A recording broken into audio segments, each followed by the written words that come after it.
When is the last time that you were inspired by someone or something? People from Europe that first came to the area that we know as Manhattan came to the North American continent with a minimal hope that there was the possibility of a better way of life across the pond. There was no certainty of shelter, food, work, or even that they would make it across the pond to land.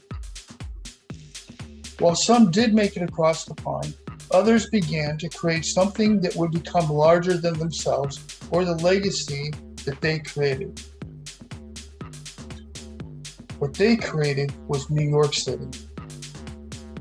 Manhattan became the beacon of what became freedom in a new free world where people could step off the ship and have as much opportunity as a person whose legacy could be traced back over 400 years. My view of Manhattan, New York City, America, is ever-changing.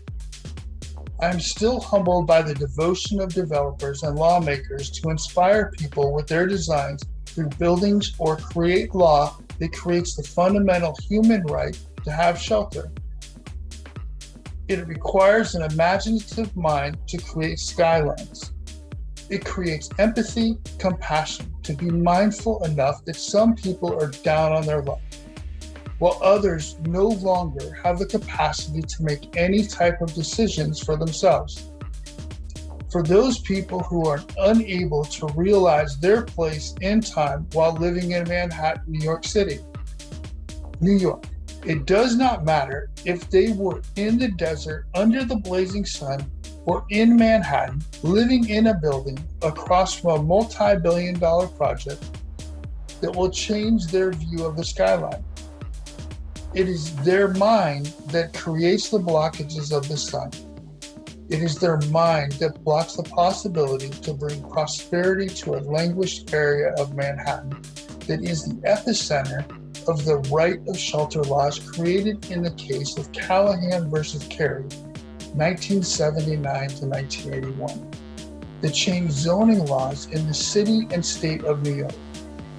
While these laws have afforded opportunity for those who understand that as a financial capital is infused into neighborhoods, the wellness of life for those who choose to participate in the growth of the city, the building of infrastructure, sewage, plumbing, electricity, housing, green space development, and hospitality services, are the people whose lives become better.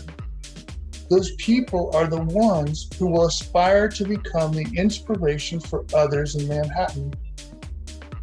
As one law is created to save lives by requiring that it be the right of all men, women, and children to have safe, healthy spaces to save their lives, there are those entrepreneurs, landlords, politicians that cling to the rigid structure of the minimalism of the law to pocket city dollars nearing $400 million annually. To those who lay claim as to this is what the law says, quote, unquote, that my client is required to provide. Has my client not provided the standard that the law has set into place? Unquote.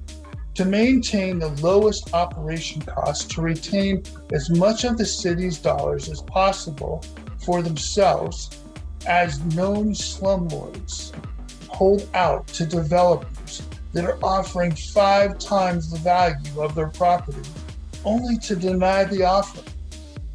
Yet when it comes time to clear the table by offering many properties for the returns of hundreds of millions of dollars, of city dollars, or to be stopped by other lawmakers who question the excess valuation offered, I am left to wonder on what side of America is a New Yorker, a resident of any of the boroughs of New York City that have experienced this rape of human dignity and taxpayer dollars in modern times.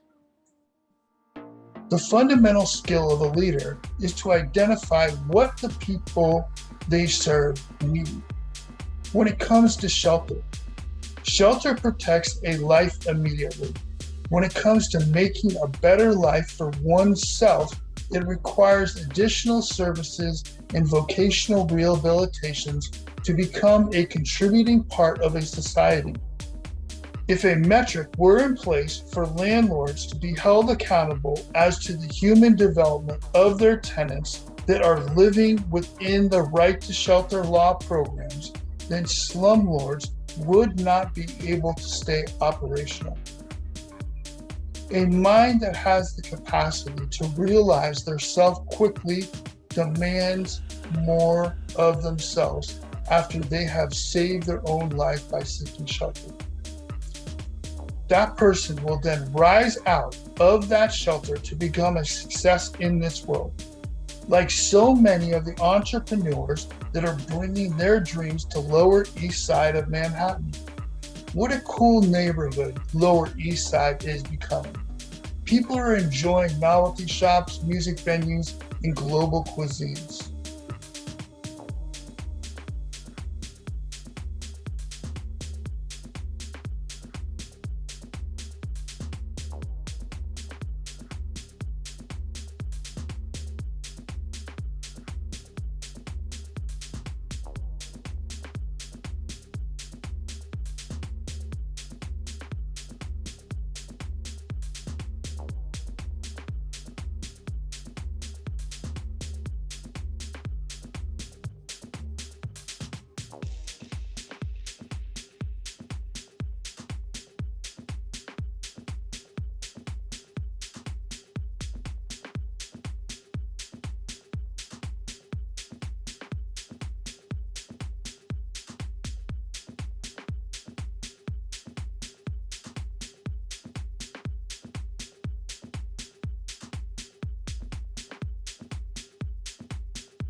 There is something to be said for the nostalgia, yet we must also acknowledge that people live a time and place in the city.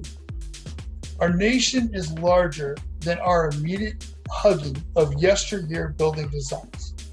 As soon as an amenity is put into question as being not up to code or unsafe, then the conversation flips to what do we need to do to start creating structures that are using modern materials and designs like we see being used within developments in our own borough and in other countries.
The most important thought to take away from these conversations is to understand that your country, state, city, neighborhoods are in an ongoing conversation to make their respective communities better. This starts by bringing in people with character that complements the standards of the local ideals. Many of your neighbors are cleaning up their neighborhood as other countries' cities are making infrastructure design and aesthetic building designs that are leaving me to question, what century do you think it is Lower Eastside Manhattan, New York, New York?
With your street protesting cries that developers, buildings are blocking the sun from the working class, to the actual spaces in the absence of life, necessity amenities that are provided in your living spaces.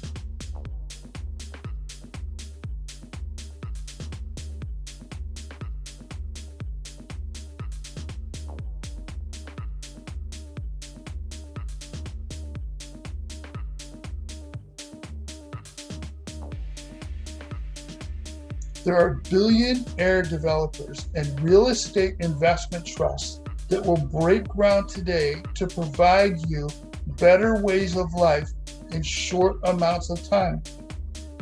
This overhaul of Lower East Side cannot wait another 50 years. The sun will stay in the sky. We just need to raise the green space higher into the sky to access the stone beneath the relics of modern-day tenement buildings to build foundations for structures that not only provide safe, healthy spaces to live in, but to further develop human capacity. This will lead Lower East Side to become one of the great neighborhoods of the world moving forward. Pictures and movies are how we have been remembering our ancestors over the last 100 years. Today, we need to build for the 21st century and beyond. For more information about the penthouse lifestyle, subscribe and click the bell. If you like this video, watch Hal's Kitchen. I will talk with you in the next video.